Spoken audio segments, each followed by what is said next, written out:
നമസ്കാരം. കേരള ഫിനാൻഷ്യൽ കോഡിലെ വളരെ പ്രധാനപ്പെട്ട ഒരു ഭാഗത്തേക്കാണ് നമ്മളിന്ന് നോക്കാൻ പോകുന്നത്. അധ്യായം 3, അതായത് സർക്കാർ പണം ചിലവഴിക്കുന്നതിലെ നിയമങ്ങൾ. നമുക്ക് തുടങ്ങിയാലോ? നമ്മുടെ സർക്കാർ വകുപ്പുകളിലൊക്കെ പണം കൈകാര്യം ചെയ്യുമ്പോൾ ഒരു യൂണിഫോമിറ്റി വേണമല്ലോ.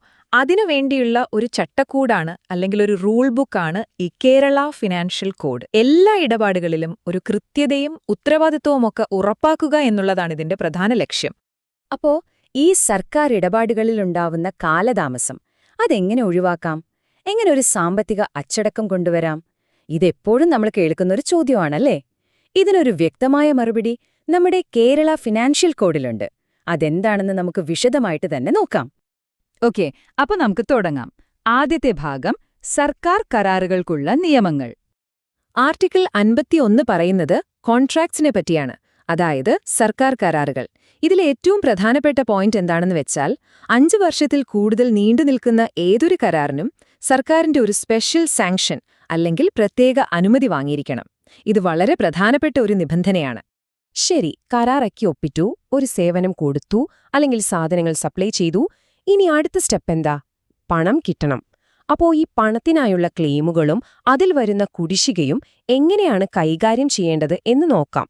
ഇവിടെയാണ് അറിയർ ക്ലെയിംസ് എന്ന ഒരു കോൺസെപ്റ്റ് വരുന്നത്. അതായത് കുടിശ്ശികയായ ക്ലെയിമുകൾ. ഒരു നിശ്ചിത സമയത്തിനുള്ളിൽ കൊടുക്കാത്ത പഴയ ക്ലെയിമുകളുണ്ടല്ലോ, അവയാണ് അറിയർ ക്ലെയിംസ്. ആർട്ടിക്കിൾ 53 പറയുന്ന സമയപരിധിക്കുള്ളിൽ കൊടുത്തില്ലെങ്കിൽ പിന്നെ ഗവൺമെന്റിന്റെയോ അല്ലെങ്കിൽ അധികാരപ്പെടുത്തിയ അതോറിറ്റിയുടെയോ പ്രത്യേക അനുമതിയില്ലാതെ ആ പണം കൊടുക്കാൻ പറ്റില്ല. ഇനി ആ സമയപരിധി എത്രയാണെന്ന് നോക്കാം.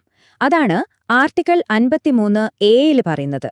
പൊതുവായ ഒരു നിയമമനുസരിച്ച് ഒരു ക്ലെയിം കൊടുക്കേണ്ട തീയതി കഴിഞ്ഞ് 2 വർഷത്തിനുള്ളിൽ സമർപ്പിച്ചില്ലെങ്കിൽ പിന്നെ ആ പണം കിട്ടണമെങ്കിൽ ബന്ധപ്പെട്ട ഡിപ്പാർട്ട്മെന്റ് ഹെഡിന്റെ, അതായത് വകുപ്പ് മേധാവിയുടെ പ്രത്യേക അനുമതി വേണം. ആ 2 വർഷം എന്നുള്ളത് ഓർത്തുവെക്കേണ്ട ഒരു കാര്യമാണ്. അപ്പൊ എപ്പോഴാണ് ഒരു ക്ലെയിം ഡ്യൂ ആകുന്നത്? അതായത് എന്നു മുതലാണ് ഈ കാലതാമസം കണക്കുകൂട്ടുന്നത്? ആർട്ടിക്കിൾ 53(b) അത് കൃത്യമായി പറയുന്നുണ്ട്. ഒരു ക്ലെയിമിന് സാങ്ഷൻ കിട്ടുന്ന തീയതി അല്ലെങ്കിൽ ആ ക്ലെയിം ഉണ്ടാകുന്ന തീയതി, ഇതിൽ ഏതാണോ അവസാനം വരുന്നത് ആ തീയതിയാണ് ഡ്യൂ ഡേറ്റ്. ഇനി ബില്ലുകൾക്കൊരു കൗണ്ടർ സിഗ്നേച്ചർ ആവശ്യമുണ്ടെങ്കിൽ ആ ഒപ്പിട്ട തീയതി മുതലായിരിക്കും ഡ്യൂ ഡേറ്റ് കണക്കാക്കുക. ഇനി വരുന്നത് വളരെ നിർണായകമായ ആർട്ടിക്കിൾ 56 ആണ്. ഇത് ടൈം ബാർഡ് ക്ലെയിംസിനെക്കുറിച്ചാണ്. അതായത് നിയമപ്രകാരം കാലഹരണപ്പെട്ടുപോയ ക്ലെയിമുകൾ. സാധാരണഗതിയിൽ ഇത്തരം ക്ലെയിമുകൾക്കുള്ള പേയ്മെന്റ് കൊടുക്കില്ല. ഇനി അഥവാ കൊടുക്കണമെങ്കിൽ സർക്കാരിന്റെ പ്രത്യേക അനുമതി നിർബന്ധമായും വേണം. അപ്പോ ഇങ്ങനെയുള്ള ഒരു ടൈം ബാർഡ് ക്ലെയിം എങ്ങനെയാണ് പാസാക്കിയെടുക്കുന്നത്? അതിന് കൃത്യമായ ഒരു നടപടിക്രമമുണ്ട്. ഒന്നാമത്തെ ഘട്ടം, അഡ്മിനിസ്ട്രേറ്റീവ് അതോറിറ്റി എല്ലാ രേഖകളും പരിശോധിച്ച് ഈ ക്ലെയിം യഥാർത്ഥത്തിലുള്ളതാണോ എന്ന് ഉറപ്പുവരുത്തണം. രണ്ടാമതായി, സ്ഥാപനവുമായി ബന്ധപ്പെട്ട ക്ലെയിമാണെങ്കിൽ ആ വ്യക്തിയുടെ സർവീസ് ബുക്ക് ഇതിന്റെ കൂടെ വെക്കണം. അവസാനം മൂന്നാമത്തെ ഘട്ടത്തിൽ അഡ്മിനിസ്ട്രേറ്റീവ് ഡിപ്പാർട്ട്മെന്റ് ഈ ക്ലെയിം എല്ലാ വിവരങ്ങളോടും കൂടി ധനകാര്യ വകുപ്പിലേക്ക് അയക്കണം. അടുത്തത് ആർട്ടിക്കിൾ 58. ഇത് സ്റ്റാറ്റ്യൂട്ടറി ഗ്രാന്റ്സ് അഥവാ നിയമപ്രകാരമുള്ള ഗ്രാന്റുകളുടെ കുടിശ്ശികയെക്കുറിച്ചാണ്.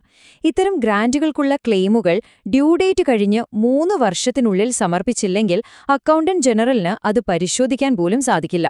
അപ്പോൾ 3 വർഷത്തെ സമയപരിധി അവിടെയും പ്രധാനമാണ്. അപ്പോൾ ക്ലെയിമുകളുടെ കാര്യം നമ്മൾ കണ്ടു. ഇനി നമുക്ക് ഓഡിറ്റിന്റെ റോളിലേക്ക് കടക്കാം. ഒരു സാമ്പത്തിക ഇടപാടിന്റെ ഉത്തരവാദിത്തം പൂർണ്ണമാവുന്നത് ഓഡിറ്റിലൂടെയാണല്ലോ. അപ്പോ ഓഡിറ്റിനോട് എങ്ങനെ പ്രതികരിക്കണം എന്ന് നോക്കാം. ആർട്ടിക്കിൾ 59 വളരെ വ്യക്തമായി പറയുന്നു, ഓഡിറ്റിന്റെ ഭാഗമായി അക്കൗണ്ടന്റ് ജനറൽ ചോദിക്കുന്ന എല്ലാ വിവരങ്ങളും നൽകാനും അദ്ദേഹത്തിനു വേണ്ട എല്ലാ സൗകര്യങ്ങളും ഒരുക്കിക്കൊടുക്കാനും ഓരോ സർക്കാർ ജീവനക്കാരനും ബാധ്യസ്ഥനാണ്. ഓഡിറ്റുമായി പൂർണ്ണമായി സഹകരിക്കണം എന്നർത്ഥം. അടുത്തത് ആർട്ടിക്കിൾ 60. ഇവിടെ 2 പ്രധാനപ്പെട്ട വാക്കുകളുണ്ട്. ഓവർ ചാർജസ്, അതായത് അധികമായി കൊടുത്ത പണം, പിന്നെ ഓഡിറ്റ് ഒബ്ജെക്ഷൻസ്, അതായത് ഓഡിറ്റ് ഉന്നയിക്കുന്ന തടസ്സവാദങ്ങൾ. അക്കൗണ്ടന്റ് ജനറൽ ഒരു ഒബ്ജെക്ഷൻ ഉന്നയിച്ചാൽ അതിന് മറുപടി നൽകാൻ എല്ലാ ജീവനക്കാരനും ബാധ്യസ്ഥനാണ്. അതുപോലെ പ്രധാനപ്പെട്ട ഒരു കാര്യം, എന്തെങ്കിലും കത്തിടപാടുകൾ നടക്കുന്നുണ്ടെന്ന് പറഞ്ഞ് അധികമായി കൊടുത്ത തുക തിരിച്ചുപിടിക്കുന്നത് നിർത്തിവെക്കാൻ പാടില്ല. അപ്പോ എന്താണ് ഈ ഓഡിറ്റ് ഒബ്ജെക്ഷൻ എന്ന് പറഞ്ഞാൽ? വളരെ ലളിതമായി പറഞ്ഞാൽ, സർക്കാർ കണക്കുകൾ പരിശോധിക്കുമ്പോൾ എന്തെങ്കിലും പൊരുത്തക്കേടോ അധികമായി പണം നൽകിയതോ അല്ലെങ്കിൽ നിയമങ്ങൾ പാലിക്കാത്തതോ ഓഡിറ്റ് ടീമിന്റെ ശ്രദ്ധയിൽപ്പെട്ടാൽ അവരത് ചൂണ്ടിക്കാണിച്ചുകൊണ്ട് ഉന്നയിക്കുന്ന ഒരു ഔദ്യോഗിക ചോദ്യമാണ് ഓഡിറ്റ് ഒബ്ജക്ഷൻ. ഇനി ഉത്തരവാദിത്തത്തിന്റെ കാര്യത്തിലേക്ക് വരാം. ആർട്ടിക്കിൾ 61, 62 എന്നിവ ഇത് കൃത്യമായി നിർവചിക്കുന്നുണ്ട്. അധികമായി പണം നൽകിയിട്ടുണ്ടെങ്കിൽ അതിന്റെ ഉത്തരവാദിത്തം ആ ബിൽ മാറി പണമെടുത്ത് ഡ്രോയിംഗ് ഓഫീസറിനാണ്. എന്നാൽ ഈ അധികമായി കൊടുത്ത തുക തിരിച്ചുപിടിക്കേണ്ട ഉത്തരവാദിത്തം ആർക്കാണെന്നോ അത് ആ പണം കൊടുക്കാൻ അനുമതി നൽകിയ സാങ്ഷനിംഗ് അതോറിറ്റിക്കാണ്. ഓരോ ഓഡിറ്റ് ഒബ്ജക്ഷനും കൃത്യമായി ഫോളോ അപ്പ് ചെയ്യണമല്ലോ, ഒന്നും വിട്ടുപോകരുത്. അതിനായി ആർട്ടിക്കിൾ 63B അനുസരിച്ച് എല്ലാ ഓഫീസ് മേധാവികളും ഒരു ഓഡിറ്റ് ഒബ്ജക്ഷൻ രജിസ്റ്റർ സൂക്ഷിക്കണം.